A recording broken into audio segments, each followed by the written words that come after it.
Pemirsa, kegiatan geng motor semakin merajalela dan meresahkan. Seorang pelajar sekolah menengah di Asahan menjadi korban kekerasan yang dilakukan oleh sekelompok geng motor. Korban yang baru pulang sekolah dianiaya hingga pingsan. Kejadian ini menimpa MH pasca pemukulan yang dilakukan oleh sekelompok geng motor, membuatnya hanya bisa terbaring lemas dan tidak berani ke sekolah akibat pelaku masih bebas dan tidak ditangkap polisi. Korban menderita luka memar di seluruh badan akibat pukulan benda keras hingga membuatnya pingsan. Korban mengatakan peristiwa berawal saat dia menasehati rekan wanitanya agar tidak ikut kelompok geng motor. Ternyata nasihat itu tidak disukai oleh geng motor Sentang Kisaran.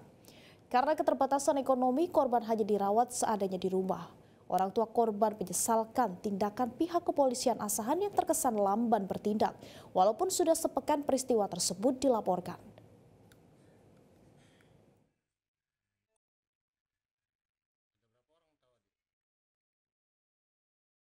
Itulah abang-abangan dibawa ke kosnya dia itulah dipukuli. Pertama perut awak yang kena, udah kena perut jatuh ke bawah, udah nggak sadar lagi.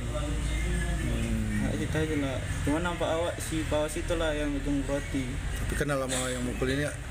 Nggak kenal namanya, kenal mukanya orang aja. ya? Iya.